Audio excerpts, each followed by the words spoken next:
누군가의 양자가 되려면 갖춰야 될 법적인 요소가 있습니다. 저희 부부도 결혼을 늦게 해서 한때는 입양을 생각한 적이 있었습니다. 그런데 저희 형편으로는 도저히 입양을 하기 어렵겠더라고요. 양자가 되려는 사람도 양자로 받아들이려는 사람도 조건이 필요합니다. 그래서 이 양자라는 말이 아주 차가운 법률 용어처럼 느껴질 수 있습니다. 하지만 성경에서 말하는 양자는 아주 복되고 은혜로운 단어입니다. 우리가 지난 주일에는 에베소서 1장 3절부터 4절, 특별히 4절을 통해서 선택의 복을 살펴보았습니다. 하나님께서 창세전에 그리스도 안에서 우리를 선택하셨는데 그 목적은 뭐라고요? 우리를 거룩하고 흠이 없게 하시려는 것이었습니다. 오늘은 5절과 6절을 통해서 양자됨의 복을 살펴보려고 합니다. 바라기는 이 말씀이 저와 여러분에게 하나님의 음성으로 들려지기를 원합니다. 우리 5절을 같이 읽으실까요? 5절입니다. 그 기쁘신 뜻대로 우리를 예정하사 예수 그리스도로 말미암아 자기의 아들들이 되게 하셨으니 아멘. 여기서 아마도 우리의 그 눈을 주목하게 하고 가장 먼저 눈에 띄는 어구가 우리를 예정하사일 것입니다. 예정이란 말을 장로교 배경을 가진 성도님들이 많이 사용하죠. 이 예정이란 말은 우리가 오해가 많은데 운명적으로 기계적으로 무언가를 결정해 놓았다라는 뜻이 아닙니다. 예정이라고 번역된 원문의 본래 뜻은 어떤 목적을 설계하고 계획하기는 했는데 미리 어떤 목적을 설계하고 계획했다라는 의미가 이 예정이라고 번역된 헬란말의 의미입니다. 자, 지난주에 살펴본 우리를 택하사와 오늘 5절에 우리를 예정하사 보기에 어떻습니까? 쌍둥이처럼 생겼죠. 우리를 택하사, 우리를 예정하사. 저기 귀여운 아이에게만 이제 시선이 가요. 자, 선택은 수많은 사람 중에서 우리를 콕 집어내신 하나님의 손길, 그게 선택이에요. 예정은 우리를 콕 집어내신 후에 내가 너를 이런 존재로 만들어 가겠다. 그게 예정이에요. 영어로 죄송해요. 영어 못하는 사람이 자꾸 영어를 말해. predestination, 예정을 그렇게 번역을 했어요.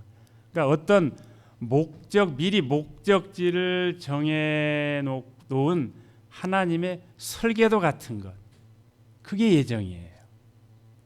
우리가 여행 갈 때에도 미리 행선지를 정하고 또 숙소도 예약하지 않습니까? 저희도 미국 올 때 미국 버지니아로 가자, 그 다음에 비행기는 뭘 타고 가자, 또 숙소는 어디에서 하자, 다 미리 정해요. 하물며 하나님께서 우리를 구원하실 때 아무런 계획 없이 하셨겠습니까? 하나님은 창세 전부터 저와 여러분을 향한 아주 세밀하고 치밀한 구원의 계획을 가지고 계셨습니다. 이 예정의 교리는 딱딱하고 어려운 신학 용어가 아닙니다. 쉬운 거를 어렵게 가르치는 특별한 은사를 신학자들이 가지고 있다고 말씀드렸잖아요. 어려운 신학 용어가 아니고 이 예정은 택함 받은 사람, 그렇지 못한 사람을 나누려는 목적이 아닙니다. 이 예정이란 말은 신자를 염두에 둔 표현이에요. 지금 이 우리가 살펴보고 있는 예배소서는 불신자에게 보내는 편지인가요? 아니에요. 신자에게 보내는 편지입니다. 즉 신자가 받은 구원이 돌아보니, 내가 구원받은 구원의 서정을 돌아보니 이것이 하나님의 깊은 경륜과 설계 속에 이루어졌다는 거예요. 그래서 이 예정이 신자인 우리에게는 신령한 복이 되는 거예요. 유명한 쇼펜하우어의 말 인용했었죠. 인간은 이 세상에 던져진 존재다. 천만에요. 나는 어쩌다 이 세상에 던져진 존재가 아니라 하나님의 예정 속에, 하나님의 계획 속에 있는 존재입니다. 이 확신이 우리를 어떤 고난 앞에서도 흔들리지 않게 만듭니다. 나는 구원받은 하나님의 자녀이다. 어느 날 갑자기도 아니고 태초부터, 오래전부터 나를 향하신 계획을 가지고 우리 하나님께서 나를 구원하셨다. 이 믿음이 있으면 어떤 고난이 와도 흔들리지 않습니다. 우리의 신앙이 이 예정의 교리에 깊이 뿌리를 내리고 있을 때 흔들림이 없습니다. 작은 일에 나 삐졌어. 쟤는 주고 왜 나는 안 줘? 이러한 사소한 일에 우리가 요동하지 않습니다. 뿌리 깊은 남간 바람에 아니밀세 꽃 띄었고 여름 하나니, 저는 이것을 신앙적으로 해석을 해요. 이 뿌리가 예정의 교리에 깊이 뿌리를 내리고 있으면은 흔들릴 수는 있어도 뽑히는 일이 없잖아요. 저와 여러분에게 이와 같은 복이 있기를 축복합니다. 자, 그렇다면은 하나님이 우리를 향해서 목적지, 예정하신 목적지가 있다면은 그 목적지가 어디일까요? 라스베가스인가요? 우리 저기 추운데 우리 저 장 집사님네 저기 뉴욕인가요? 어디예요? 5절 하반절에 그 답이 있어요. 5절 하반절, 자기의 아들들이 되게 하셨으니, 그러니까 그 목적지는 다름 아닌 하나님의 아들됨, 고상한 말로 오늘 설교 제목처럼 하나님의 양자됨, 이것이 오늘 설교의 제목이자 핵심입니다.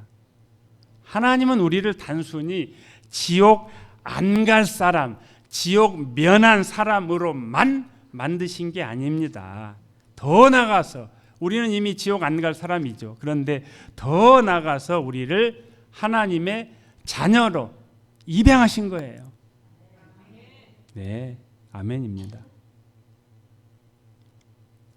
이 당시 로마 사회에서는 이 입양이 아주 굉장히 중요한 법적인 행위였습니다. 입양된 아들은 이전에 진 모든 빚을 어떻게 해요? 탕감받아요. 그리고 양아버지가 가진 모든 권리, 재산 이런 거를 다 상속받게 되죠.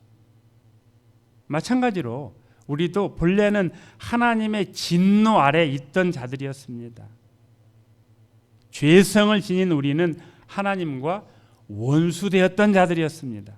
그런데 하나님께서 우리를 당신의 가족으로, 패밀리로, 아들로, 딸로 받아주신 거예요.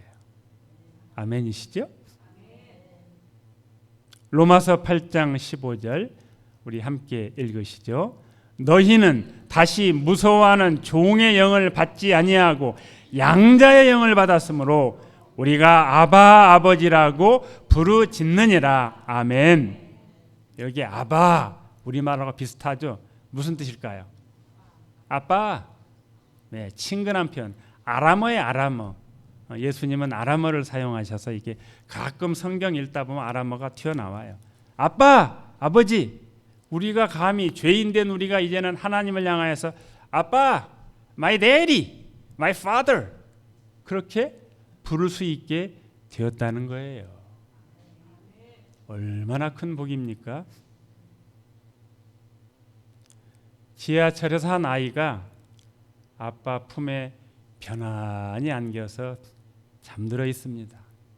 엄마는 어디 갔는지 모르겠는데 이 지하철이 막 덜컹거려요. 덜컹덜컹. 지하철을 타보신 적이 없으신가? 오래되셨나?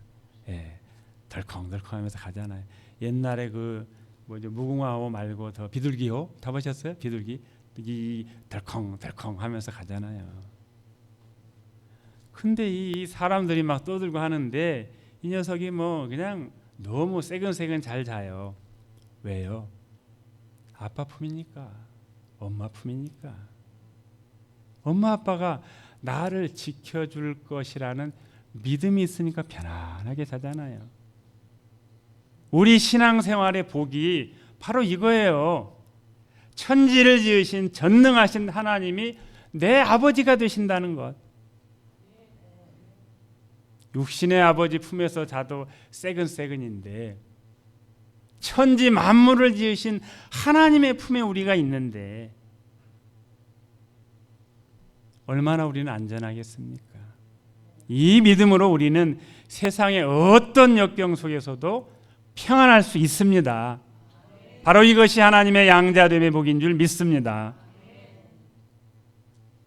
자, 그런데 이 위대한 입양이 어댑션이 어떻게 가능했을까요? 5절 중반절을 보십시오. 예수 그리스도로 말미암아. 이것을 놓치면 인본주의가 됩니다. 우리가 착해서 자녀가 된 것도 아니고요.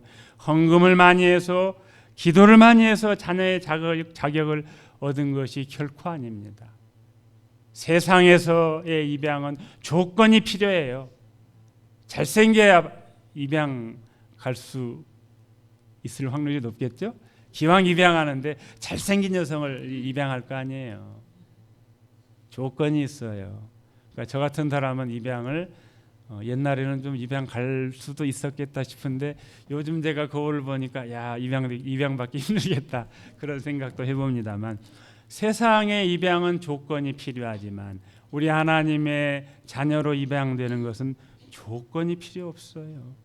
오직 독생자 예수 그리스도의 십자가 공로 조건이 있다면 그거 하나예요. 하나님께서 우리를 양자 삼으시기 위해서 엄청난 대가를 지불하셔야 했습니다.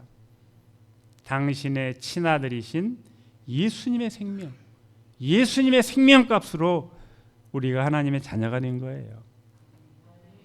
하나님은 자신의 독생자는 죽이시고 원수는 아들로 삼으신 거예요. 이 역설적인 사랑이 이해가 되십니까? 인간의 머리로는 도저히 이해할 수 없는 신비가 바로 이 복음입니다. 바울 사도는 이 놀라운 일을 설명하면서 하나님이 왜 그렇게 하셨는지를 덧붙입니다.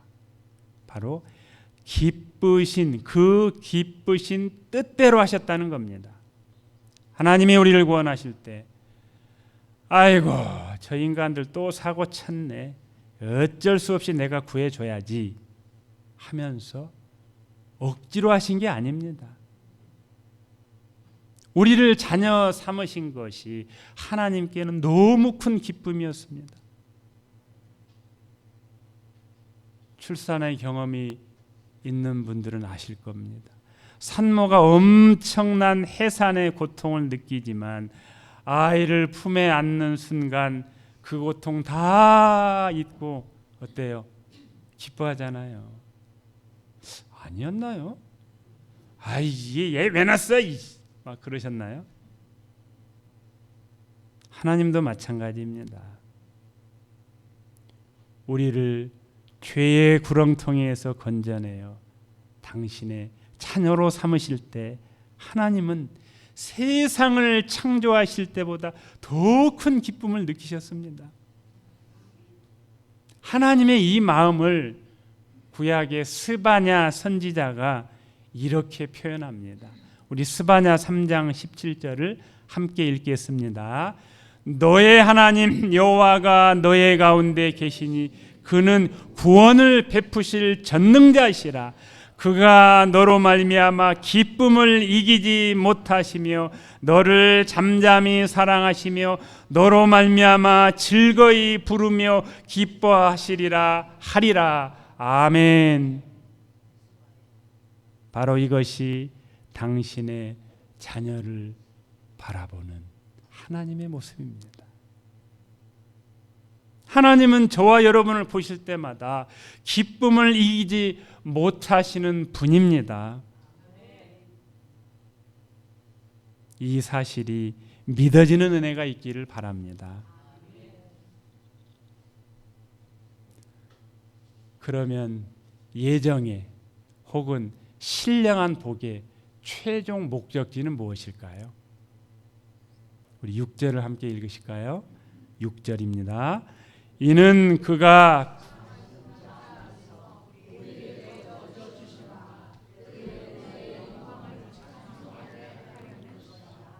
아멘. 한 번 더 읽고 싶어요. 한 번 더 같이 읽으실까요? 이는 그가 사랑하시는 자 안에서 우리에게 거저 주시는 바 그의 은혜의 영광을 찬송하게 하려는 것이라. 아멘. 첫 시간에 말씀드린 대로 이 구절은 1장 전체에서 몇 번? 3번이나 반복되는 후렴구와 같습니다. 6절, 12절, 14절. 우리 한국에서 짱겜보 할 때도 몇 번 해요? 3번 해야 돼요. 네, 3번. 3번. 이 이스라엘 사람들도 비슷한 것 같아요. 3번을 해야 직성이 풀려요. 하나님도 삼위로 계시고 믿음, 소망, 사랑이고 또 3개가 뭐가 있나요? 네. 그래서 우리도 믿음, 소망, 사랑. 예. 하나님께서 우리를 선택하시고 예정하시고 자녀 삼아주신 궁극적인 이유가 무엇인가요? 우리끼리 복받고 잘 먹고 잘 살자, 웰빙이다. 이제 리타이어 했는데 잘 먹고 잘 살자. 뭐 주일날 교회 가면은 또 뭐 한국말도 좀 하고 또 맛있는 음식도 먹고 자 가자.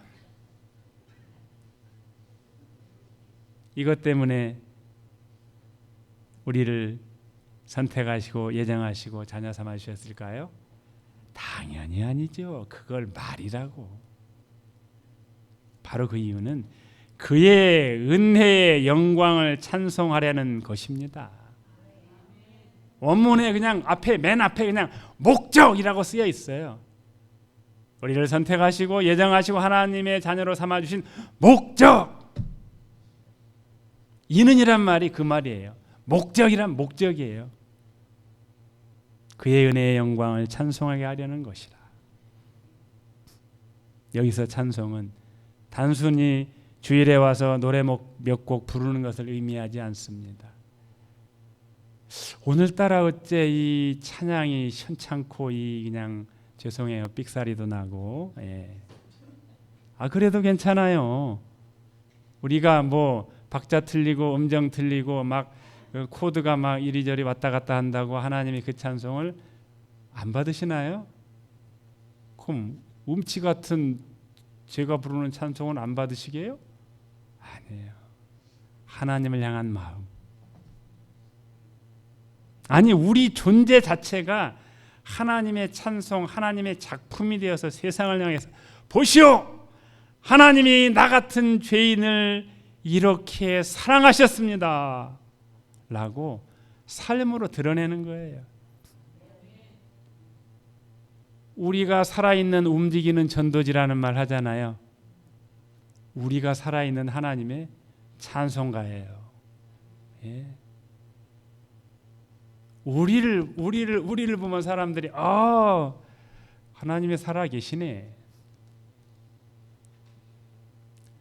하나님의 아들들이 된다라는 말과 거룩하고 흠이 없게 산다라는 말은 동전의 양면과 같습니다. 하나님의 아들이니까 어떻게 살아요? 거룩하게 사는 거죠.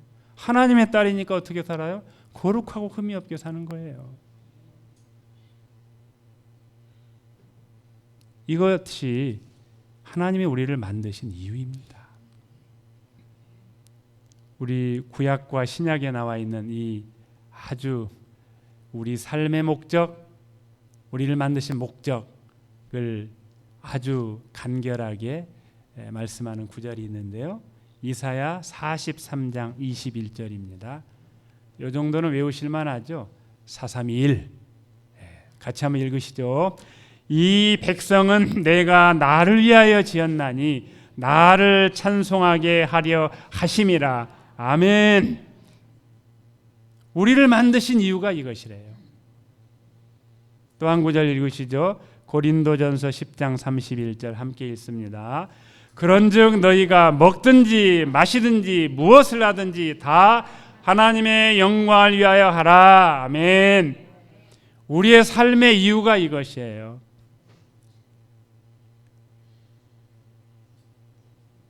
이것이 저와 여러분의 삶의 이유가 되기를 바랍니다. 6절 중간에 보면 아주 중요한 단어가 나옵니다. 거저 주시는 바. 뭔 말이래요? 거저 주시는 바. free. 이걸 사실 이 부분을 그 헬란말을 우리말로 번역하면 참 너무 웃기더라고요. 제가 이거 읽으면서 웃었어요. 야, 뭐야 이거? 은혜로 은혜를 주셨다. 뭔 말이야 이거? 예, 은혜로 은혜를 주신 거예요. 값없이 프리로 은혜를 주셨다는 말입니다. 여러분, 세상에 공짜가 있을까요? 공짜 없어요. 요즘 마트에 가가지고 시식 하나 하려고 해도 눈치 보여요. 시식만 하고 오면은 아이고 누가 눈치를 주는 것도 아닌데 눈치가 보여요. 물건 안 사고 시식만 하고 오면은 눈치가 보여요. 세상은 반드시 대가를 요구합니다. 내가 이만큼 줬으니 너도 최소한 이만큼 줘라. 이게 세상의 논리 아닌가요? 그러나 하나님의 나라는 다릅니다. 하나님은 우리에게 자녀의 권세를 서비스하시면서 빌, 청구서 내밀지 않으셔요.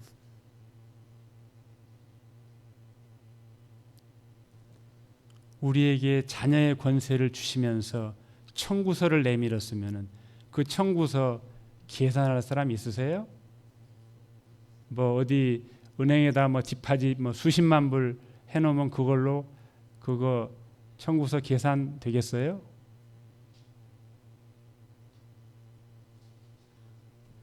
왜 거저 주셨을까요? 그 값이 너무 비싸서예요. 우리 능력으로는 도저히 지불할 수 없을 만큼 비싸기 때문에 프리로, 은혜로 거저 주신 겁니다. 우리가 평생 갚아도 예수님의 생명값을 치를 수가 없기 때문에 하나님은 그냥 선물로 주시기로 결정하신 겁니다. 이것이 너희에게서 난 것이 아니요 하나님의 선물이라. 아멘. 이제 우리가 할 일은 이 선물을 받아서 누리고 그 선물 주신 분을 높이는 것뿐입니다. 이것이 바로 복받은 저와 여러분, 복받은 우리 머무는 교회가 마땅히 취해야 될 태도인 줄 믿습니다. 말씀을 정리하겠습니다. 오늘 본문은 신자인 저와 여러분의 정체성을 분명하게 제시합니다. 세상은 우리에게 때로는 성공한 사람, 실패한 사람, 돈 많은 사람, 가난한 사람이라는 꼬리표를 붙입니다. 그러나 하나님은 오늘 우리에게 말씀하십니다. 너는 내 사랑하는 아들이다. 너는 내 귀한 딸이다. 하나님은 창세전부터 나를 점 찍어주셨고 예수님을 통해 기어코 하나님의 자녀로 삼아주셨습니다. 우리는 세상의 평가에 흔들릴 존재가 결코 아닙니다. 우리는 하나님의 예정 속에 있는 존귀한 자들입니다. 이 영광스러운 신분은 결코 변하지 않습니다. 주님 안에서 사랑하는 머무는 교회 성도 여러분, 이 영원한 복을 붙잡고 승리하시기를 축복합니다.